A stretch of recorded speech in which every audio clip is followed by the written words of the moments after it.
I feel like the kind of guilt around dinner stuff for me often comes from like takeout. I think both because takeout is like expensive and also because often it's like just not that good, you know? Mhm. You're like, why did I spend $50 to have these like soggy French fries or whatever? That is the worst when you've like given yourself permission to lean into takeout and then the takeout is bad or it comes really late. So Uber Eats driver can't find your house or whatever it is. And then you're like, Yeah. this was supposed to be the simple, no effort option. I was giving myself permission to lean into this. And now it's made the night more stressful. Cause it's hard to be a person with a body these days when bonkers TikTok diets are all the rage. And why are the seats so damn small on the airplane? Cause it's hard to be a person with a body these days. You're listening to Burnt Toast. I'm Virginia Soul-Smith. And I'm Corinne Fay. This is a Just Toast episode, and today we are talking about dinner, what we're eating, recipes we like, and more. This part of the episode is free for everyone to listen to. Stay tuned for our new bonus segment, Indulgence Gospel. This week we're answering a listener question about what to do when your partner loses weight on a GLP-1, but leaves you with the mental load of explaining weight loss to your kids and family. I'm already mad about it. Indulgence Gospel segments are a perk for paid subscribers, so free list, click the link in your episode description or go to burnttoastpodcast.com to join us. Okay, dinner. Let's get into it. We're recording this at a good time for me because I've been in a real rut with dinner where all I want to do is order takeout. Oh, preach. I mean, I feel like I go through that rut like every other month. That is, Yeah. Is it a rut? Is it a personality trait? I mean, it seems Dinner right. is hard. It's really hard. I mean, grocery prices also being insane right now don't help. I feel more pressure to try to like use up what we have in the house. But then you're like, what can you make with a lime and some bread that's gone moldy, you know? The can of Hearts of Palm from like oh God, the can of Hearts of 2009. This is a little off topic, but I just cleaned out my spice drawer this weekend. I don't know what inspired me to do that, but I was looking at some of the expiration dates. I had some turmeric from like 2018. And is it not like wine? It doesn't get better with age? I mean... Is it not like cheese? Maybe? You don't want very old turmeric? It seemed like it was time to let it go. Yeah, probably. But that's cleansing. I like doing a purge like that on a spice drawer or that shelf on the pantry where you're like, this is where all the miscellaneous things go. Yeah. And then, are we going to be a household that eats monk fruit? I don't know. Why did we buy it? I don't know. Totally. Yeah. Dinner's actually going pretty well. Well, it's going good and bad at my house. The good is I feel like Jack and I are finding a nice rhythm of like trading off on who cooks. We're both very invested in what's for dinner. And this is like not something I've experienced before, having another adult to share fully the labor of dinner. So that's been really fun. We use the AnyList app to do our grocery list. And when we really have it together on Sundays, we do some meal planning in there and put out what we're going to make for dinner every night. I would say we're like 50-50 on that. And other weeks, it's more like in the morning, like, oh, what are we doing tonight? I don't know. Scrambling. But we're trying. The hard part is, you know, I've talked about this before, and I'm not going to tell their stories, but both my kids are cautious eaters and have pretty short lists of accepted foods. And I would say at this point, they're 12 and 8. Like, we've given up on division of responsibility. We've given up on one family, one meal. We're doing a lot of like, this is what we're having for dinner. Do you want a bowl of Cheerios or a frozen burrito? Because like, that's what they'll reliably eat. And I'll put some fruit on the table and just letting them have their safe foods. And every now and then they surprise us and are like, I want a bite of that. And most of the time they don't. I'm kind of perpetually working through my feelings of like, failure and guilt around that. But I do know that dinners are more enjoyable. Like they are happier at the table. I am less stressed when I can just be like, this is where we are. This is fine. Yeah.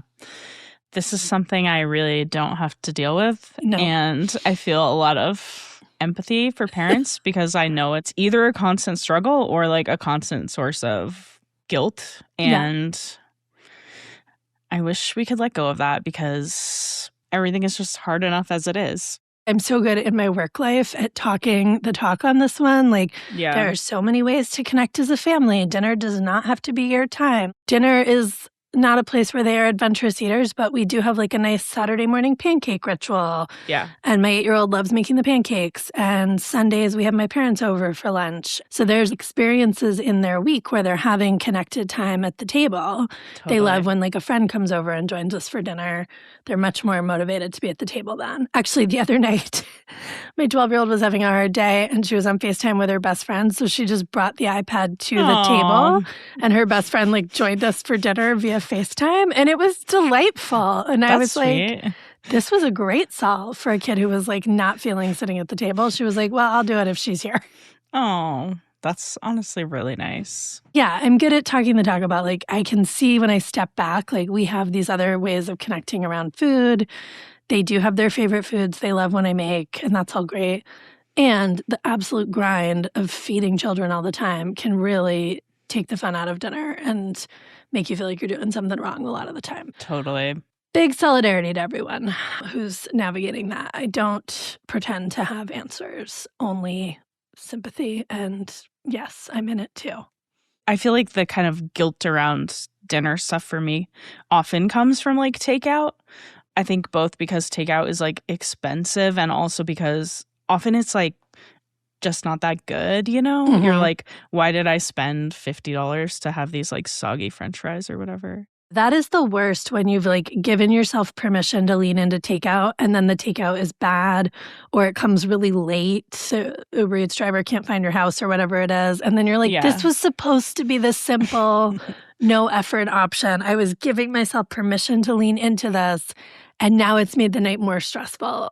We've been reserving takeout more for our kid-free nights, like usually the night, like the first day of their week with their dads, like which is like, you know, I've just had them for a week and I'm usually a little tired after a week of parenting.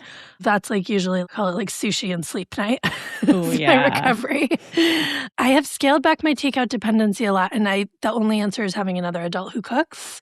That's it. Otherwise, I was in a relationship with takeout. And I feel like there's no shame in that. It's so much work. Who can cook 7 nights a week? Figure out food 7 nights a week. It's too many nights. I know. I've been trying to lean more into like having super easy stuff around. Like I pretty much always eat a grilled cheese, but like I don't always have bread. So I'm like trying to have bread in the fridge. Yes. And you can have like grilled cheese or toast or peanut butter. I like that. I think we need more. What are the building blocks you need to have on hand? It probably looks different for everyone. I'll always eat like crackers and cheese or like popcorn. I don't know. Yeah, cheese plate dinner. We did that like often Sunday nights because we have my parents over for lunch. So we've cooked that meal. So Sunday nights, I'm like, yeah, we're not cooking again. That's insane. We did like a cheese plate dinner the other Sunday. That was fun. Or sandwiches is also, grilled cheese is good for that one. I will always have a box of pasta and a jar of Rouse sauce on hand. That is dinner to me if That's all such a else good one. fails. If I have some goat cheese on hand to add to it, it makes it even more luxe. But quality jarred sauce and pasta, it's like, okay, we're eating. Totally. That's a good one. Well, we are not alone in our ambivalence around dinner. There's been a couple of articles recently by people who are really not feeling cooking anymore. I really loved this essay by Erin O. White in the New York Times. This ran back in October, but I saved it because I loved it so much. And it's called Why I Had to Kill Family Dinner. And I mean, just deeply relatable. She talks about like she was really on the family dinner bandwagon for 18 years of raising her kids. And now that one kid went off to college and then she had like a teenager at home and they've just shifted to like snack dinners in front of TV.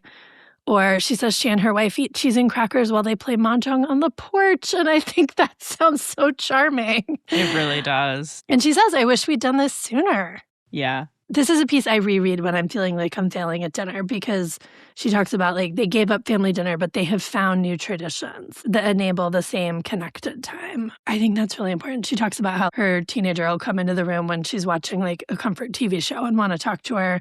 And I think especially for teenagers, being at the table right across from you can feel way too much like being on stage. Yeah. But if you're just like lying on the couch, like both staring at the TV, it's the parallel play thing. It makes it so much easier to connect. I love that. And it made me wonder, like, why do we think tables are so necessary for connection? That's truly what the image is, right? Like, it's family dinner at the table. Like, why did we make a piece of furniture so essential to the process? That is a deep question. Yeah, there's so many people who are like not comfortable sitting at tables. Yeah. Where do you eat when you eat dinner at your house? Well, you've been there. I have a little like dining table Yeah. and I will often eat there. Sometimes I'll eat on the couch, but I'm usually eating alone. So I'm happy to like sit at the table and like have my phone, or also like the mahjong thing. Like I think eating at a table also can be nicer if you have something else to do, like an activity, a game, or have someone on FaceTime. This is reminding me, for a while after my kid's dad and I first divorced, the kids and I did book dinner where we would bring books to the table. Yeah. And that's still very much allowed. It just kind of like phased out after a while. I'm like, maybe I need to bring that back. I kind of struggle to read and eat at the same time. It can be like a logistical challenge. You need something to weight your book down. Like I usually use my phone to hold the book open. Yeah. I found I really like looking through cookbooks while I'm eating because also they like stay open more and it's like you don't have to like absorb. But recently I was thinking like, oh, should I like subscribe to a magazine? It would be fun to like page through a magazine dinner? That's fun. You need something that can stay open on its own, or you need to either be eating something that doesn't require a lot of like two-hand work, or like cut the whole thing up first. Yeah, and it's not like drippy. Yeah, there's some logistical challenges. And I will say that is a benefit of the table. Yeah. Another thing we do to take the pressure off dinner, I think I've talked about, we're doing Bob's Burgers dinners right now. So 2 or 3 nights a week. We do eat in front of the TV, and I did have to really work to give myself permission on that one, but I'm all for it now because it is a more laid-back, relaxed experience. However, the mess on the couch. Yeah. And then I'm not relaxed because I'm like supervising the mess on the couch, and then that sort of defeats the point. So I've learned no syrup. Oh my God. Does anyone know how to get syrup out of velvet? I'm still working on that one. That was a bad moment. And I give the kids their meals in these easy lunch boxes we have. They're like the little bento boxes, and they have sides to them. So it just kind of like keeps it all, like they were not doing a good job balancing a plate. Yeah. You know, and again, a knife and fork dinner is kind of hard at the coffee table. Like, it's okay if it's like pasta and you're just like bowl and fork or bowl and spoon, but yeah. So I guess there's practical reasons for a table. I'm not the guy who's taking all the furniture out of the house, you know? Of course not. Never. We can keep our tables. If you like your table, I understand its purpose. But, okay, let me suggest a solution to this. Okay. Well, my dog loves to sleep on the couch, and she is often also really dirty, just like dusty. And my couch is like off-white. It sure is. It's very beautiful. I have just like a huge like king-size linen flat sheet that I just like keep on top of it. Yeah. I've gone through phases with that. But it's basically like a tablecloth for the couch. It is. It feels a little like Italian grandma with her plastic on the sofa. Totally. Which like, I mean, I have great empathy for her and I understand. But you could just do it during meals. Or is it like too much prep? I don't know. That's true. Yeah, it's like I don't want to live with it on the couch. Yeah. But yeah, that's a good thought. Might be worth considering. Speaking of takeout guilt, there was this article in The Cut about couples disagreeing about cooking and how much to spend on takeout. Yeah, this is a juicy one. The headline is, I'm over here meal prepping while he spends $100 on sushi. Whew. This one is interesting. It's like about food, but it's also kind of about money. And I do feel like that's one of the most complicated things in relationships. She talks about they are about $20,000 in credit card debt from their wedding last year. Don't have big weddings, people. That's a terrible source of debt. $20,000 isn't even a lot for a wedding, is it? But I guess on a credit card, it's a lot. On your credit card, it's kind of a lot. And maybe there was more spending, but this is what ended up on the credit card. But she says he's spending between $200 and $400 a week on DoorDash, which was not part of the plan. It is true. It's not hard to spend that much. Like when we order sushi, it's usually $100 by the time I tip very well and taxes and whatnot. Yeah. So it adds up fast. Okay, so that's one example. And then this piece includes anecdotes from several other couples talking about like fighting over how they spend food. And the one that the headline comes from, she's talking about like she meal plans and does her shopping every Sunday. It's her weekend routine. She gets it all like planned out, and he doesn't want to do that. He just wants to do his own thing. And I will say, like, her Sunday doesn't sound fun to me. I don't want to spend my Sunday grocery shopping and meal prepping and like meticulously planning it all out. Sounds a little like it could be diety. So I had empathy for the sushi guy, since I can really relate to wanting sushi for dinner. In the sushi example, it feels like there's some kind of like unspoken tensions. She doesn't necessarily know like how he's affording it. Yeah. And yeah, I do wonder how it affects his finances. He makes considerably more money than I do, so I'm not in a position to tell him he can't afford something. I know he puts money in his 401k and pays his bills on time, but if he's spending $500 a week on food for years, I mean, you do the math. Yeah, it sounds like they just don't have good communication around any of this. She talks about him like hiding empty food containers because he's like doesn't want her to see them. Yeah. I don't know. I kind of think he's not the problem there, you know? I mean, it sounds like they're both being a little like... They both need to talk it through and just be more honest about what they want. But it does sound like she has a lot of controlling ideas about how they should be eating. Yeah. And wants all this labor. And he maybe doesn't want to do the labor, doesn't want to make more labor for her, and is like, I'll just order my own sushi. I don't know. It's weird for me to sympathize with the man in a relationship conundrum, but here we are. Part of the beginning of that person's story, before my boyfriend and I met, he says he ordered in every single meal. He has literally never cooked a thing. At first, this was endearing. He's a very capable person overall, and it was fun to order food together or go out. I feel like that's such a common thing where, like, the thing you think is charming at first, like, honestly, starts to drive you crazy. Giant red flag for an adult man not to know how to feed himself at all. This is the guy you're relating to. I know. I'm changing my opinion very quickly. I skipped that part. Okay. I think two things. One, yes, now that I understand that context, giant red flag, don't move in with someone who can't feed themselves and you. Just a life rule, I think. You are taking on so many years of unpaid labor if you were with someone who can contribute nothing to the food conversation. So that's number one. Number two, if he makes more money and he wants to order sushi, why isn't he ordering her sushi too? Well, it sounds like she likes to do She wants to do this obsessive meal prepping. Okay, so she's trapped in that. It sounds like they just want different things. Like, you guys should break up. Yeah, I don't think this is a good relationship for either one of you. Yeah. She should find someone who also wants to spend all weekend making food, if that's fun for her.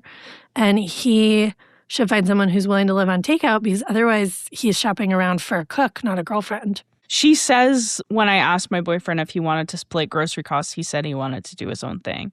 It turns out what he meant was he wanted to keep spending some obscene amount of money on food delivery every day. It's hard because he's incompetent, which is annoying. Or in this one arena, he's not competent. Yep. And she seems also very rigid and judgmental. Yep. I don't like either one of them. I remain pro-sushi, but I'm now anti both of these people. Is this also the one where someone talks about, like, coming home? And, my employer pays for dinner if I work past 7 p.m., which I almost always do. My partner, on the other hand, orders dinner pretty much every night. I come home and find her sitting on the couch, half-empty Thai food containers on the coffee table, watching TV. It's so depressing. Ew, I hate him. Why is that depressing? She just likes Thai food? What? What? I don't understand. I actually think this person is a woman. The person writing it. I think it's two women. She says, I don't say anything about it because I don't want to seem critical of her eating habits. Like almost every woman I know, including myself, she's dealt with body issues. The letter writer is being critical of their girlfriend's eating habits. It's become some sort of comfort thing for her, like a treat at the end of the day. I'm empathetic, but I also wish she'd help herself. It feels judgy, especially when this person is doing the same thing, except the job pays for it. Right. It's okay because you work She's past doing 7 it at p.m. work. every night. Yeah. That doesn't sound like a great plan. I know. It is interesting, though, like hearing people's opinions and judgments of like where takeout should fit into the picture, how dinner should happen. It like immediately makes us more judgmental too. Totally. I'm now like, I don't like this person. They should break up. I know. And I do want to own I'm probably being a little extra judgy, not from a diet culture perspective, perhaps, but still, it's in there. Perfect dinner industrial complex really has a stranglehold on us. Well, and we started this episode talking about how you feel bad when family dinner doesn't go perfect, and I feel bad about ordering takeout. Yeah. And so now we're like a snake eating its own tail or whatever. I'm not judging any of the people who ordered takeout, though. Yeah. I'm only judging the guy who can't feed himself because I think that woman ended up with incompetent man baby. But I don't judge his choice to order sushi. That seems valid. I just think you should only order sushi if you also have the skills to feed yourself when necessary. But what if she doesn't want to eat sushi? Okay, but I think she's a little diety with all the meal prepping. I have follow-up questions there. I think she's being a little rigid. Maybe she needs to embrace sushi and sleep day. She's making choices about what she wants to eat. Okay. And it's not sushi. Well, I mean, that's just unfathomable to me. Should we talk about what we've been eating? Do you have any recipes you're excited about that are making you like dinner right now? Yes, I basically have one, which is I gave my sister the Yummy Toddler Food Cookbook. Oh, amazing. Yeah. By my best friend, Amy Plantan. It's a great cookbook. I am a big Amy fan, despite having no toddlers. My sister is not a huge cooking person, and I thought she might really appreciate like how simple some of the stuff is. And both my sister and my mom have like fully embraced it. They make a bunch of their recipes. Yay! And they'll like text me like, oh, I made this. And the other day, my sister was like, oh, I made this like amazing mac and cheese from the Yummy Toddler Food Cookbook. And she texted me a picture of the recipe, and then I made it. It was amazing. You use the Instant Pot, which I had never done for pasta. Interesting. So it's like I don't have cook, an Instant Pot. Oh, well, there's probably stovetop instructions too. Yeah, but the Instant Pot just makes it so fast. Like you just pour a bag of pasta and I can't remember if it's 1 quart or 2 quarts of like stock into the Instant Pot, cook for 5 minutes, and then you just open it up and add a bunch of cheese and milk and frozen broccoli, and then like let it all kind of steam together. That's gonna be great. So easy, so tasty. Yeah. Real winner. I kind of need to like half it because a whole pound of pasta for me, it's just like it lasts too long. Right. It doesn't always hold up as leftovers because it can get a little gluey. Yeah. Pasta in general, I think it gets like too soft after. Yes. a few Often days. when we make pasta, I try to only make enough cooked pasta for what we want for that night, but save the sauce. Yeah. And then like just all you have to do is boil water and you've got dinner. That's a great one. Yeah. Amy also introduced me to one of my favorite meal formulas, which is chicken tenders on salad. Really any salad, any dressing you like, but crispy chicken tenders. You can make them. Amy has recipes, but I also think the Applegate Farms, weirdly the gluten-free ones, I think are the most delicious. Yeah, I just got into this from Julia Turshen. She had like a pickle dressing salad, and I made that. And she says like the Applegate gluten-free. I don't know why. They're just so crispy. I mean, do they make ones that have gluten? Because I couldn't find... I could only find the gluten-free. But yeah, they're totally delicious. And yes, and you can throw them in the air fryer. Yeah. They're really fast. That is a really good, fast meal that I'll do for lunch or dinner. I have gotten into your Korean meatball recipe. Oh my God, that recipe is amazing. Yeah, that's a great one. It's from the New York Times. We will link that, of course. It's so fast to make. I always have Ritz crackers on hand because I have children. And we'll do that with like rice, kimchi, any kind of vegetables. So we've got, like I'll throw some roast broccoli in at the same time. That's been a good one. Another one of my go-tos that I will put the details in the show notes is, we just did this for dinner last night. We'll get like 2 or 3 packages of chicken thighs, boneless, skinless chicken thighs. And I do a marinade on them that is olive oil, sesame oil, chili garlic sauce, brown sugar, and a little fish sauce. My God. And garlic and ginger if you have it. But if that just became too many ingredients, don't worry about it. And then just grill them or do them in the broiler. And we'll make a bunch and have it for dinner with salad or whatever. But then they're really good leftovers to throw on like sandwiches or salads all week for lunch. That sounds delicious. So that's like the one thing, if I got it together to meal prep every week, I think I would make that chicken almost every week. Because it's so helpful to have on hand in the fridge. Yeah, leftovers are right. the dream. Whatever we cook on Sunday and Monday, I want there to be leftovers from. By the end of the week, it's okay. All my other big ones I've like recommended as butters, like the New York Times taco salad is a big one for me. Those meatballs.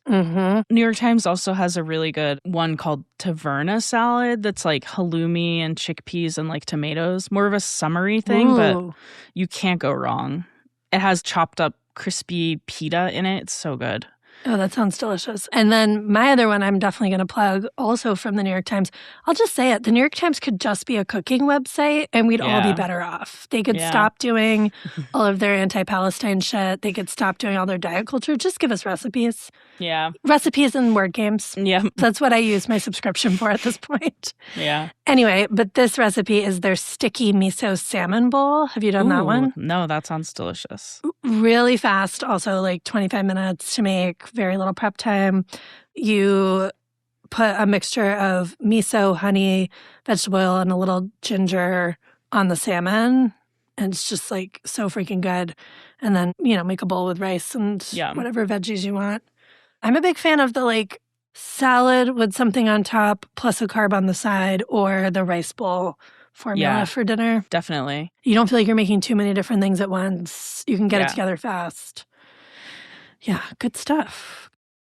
All right. Well, I have a show and tell butter. Ooh, that's fun. It's not quite in its final state, but for Christmas a few years ago, you gave me a quilt pattern. Yeah. Oh, it's gorgeous. I've mostly finished doing the like embroidery and handwork part. Yes. And it was really fun. It was awesome. So I'm so excited. For people not watching video, it is a beautiful solar system kind of pattern. Is that right? Yes. I remember it being something like not astrology, but I was like, oh, it's like stars and she loves astrology. So that'll be great. It's really funny. My knowledge of astrology is negative. Astronomy. It's astronomy, but that's adjacent. Yes. It's a solar system like pattern. So the bottom is like the sun, and then there's like rings for like the Earth, Mercury, Pluto, asteroid belts, and you like embroider the letters and so on, the little pieces. And it's from this brand company called Haptic Labs. They have amazing quilts. Yeah, they make cool stuff. I've also seen some like jackets they make. But yeah, they sell the pattern and you can like buy fabric and do your own one. Yeah. So that's been like my hyperfixation around my computer is like my ironing board, my like all my like sewing, quilting stuff. So that is delightful. I'm so excited. I'm so glad it turned out to be a good, fun project. Yeah. And I want to see pictures when it's totally finished. That's awesome. Well, my better, I think, is going to blow your mind a little bit, which is, Corinne, I have joined a gym. What? Yay! I feel like Jack has to have been involved in this. Yeah, for sure. When I say I joined a gym, Jack went to a gym and got a family membership. Oh, cool. So now I have a gym membership. Okay. Have you been? I think I've been 3 times so far. Okay. Once I only got on a treadmill because I was too nervous and didn't understand anything. Yeah. Once I tried a class, which was horrible, and I will write about that. And then once we went and did a weight room workout, and that went pretty well. And I think that's going to be the main way I use it is my weightlifting. I'm getting to where I need some heavier weights. And I don't know that it makes sense to keep buying endless supplies of weights in my house. So cool. I'm not going to stop doing beloved Lauren videos or my Anna workouts. Anna was like, you can take my workouts to the gym. So I'm experimenting with that. I also downloaded Carrie Harvey, who was on the podcast a few weeks ago, has an app called Form Fitness that gives you gym-based workouts. So I'm going to try that. Cool. It's like a written down and there's little like videos to demonstrate the moves because I can't design my own workouts. I need the mental load of working out done for me. Yeah. But I need the heavier weights. So I'm figuring it out. It's a big learning curve, but I am excited about it. A lot of my friends belong to it. They have a nice outdoor pool in the summer. Ooh. I could be a gym person now. Do they have a sauna? They do have a sauna. I will not be going in the sauna. I've been in it before. God. It's fine. I love a sauna. I like a sauna. I like it better than a steam room. In the winter. Maybe I'll try it again. That's really cool. I hope that it turns out to be a place that you enjoy going and feel comfortable. Yes, I'm working on the feeling comfortable part. Yeah. But the reason I'm saying it's my better is I'm proud of myself for kind of pushing through some fear around this. Yeah. And being like, I have the right to be there. It's okay if I'm not like a super great weightlifter and don't know everything. Like, I'm allowed to be here and learn. So my better is like pushing yourself a little out of your comfort zone, I think. I always really liked Casey Johnson has that couch to barbell program. Yes. And I think the first thing she has you do is literally just go to the gym. Like, don't even work out, just go, walk around, and then come back another time. Because it is just like the first time you go is hard. It takes some bravery, and like being in a place where you don't know where stuff is awkward. And like, I'm working on like basic things. Like, this might sound really dumb to people who understand how gyms work, but like, if I'm mostly going to do free weights, but then I also want to do some like ab moves or stuff where I would need to lie down on a mat, am I allowed to take the free weights across the room over to the mat area? Are you supposed to like stand and do it at the free weight station? It's like that kind of stuff where I'm like, I don't know the culture. Yeah, like what am I allowed to do? Yeah. Well, I'll say I think you are allowed to do that.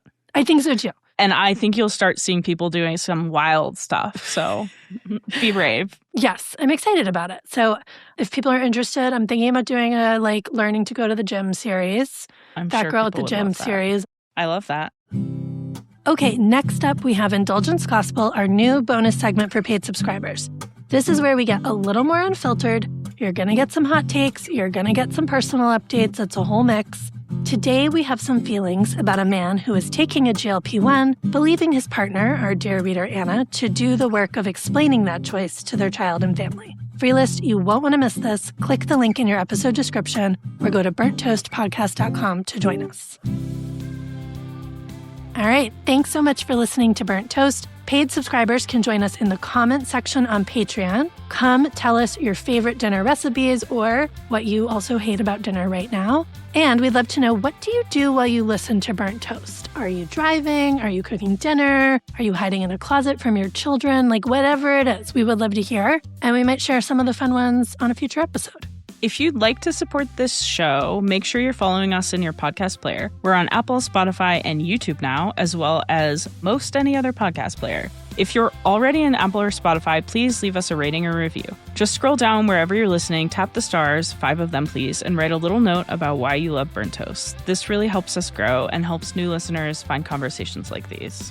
The Burnt Toast podcast is hosted by me, Virginia Soulsmith, and Corinne Fay. You can follow me on Instagram and Threads at _Soulsmith and on Blue Sky at Virginia Soulsmith. You can follow Corinne on Instagram at SelfieFay, on Blue Sky at Corinne Fay, and on Patreon at Big Undies. This podcast is produced by Kim Baldwin. You can follow Kim at The Blonde Mule on all platforms and subscribe to her newsletter at theblondemule.com. The Burnt Toast logo is by Deanna Lowe. Our theme music is by Faraday. Our video editor is Elizabeth Ayiku, who also runs the Me Little Me Foundation, a virtual food pantry supporting multiply marginalized folks recovering from eating disorders. Learn more and donate at melittlemefoundation.org. And Tommy Heron is our audio engineer. Thanks for listening and supporting anti-diet, body liberation journalism.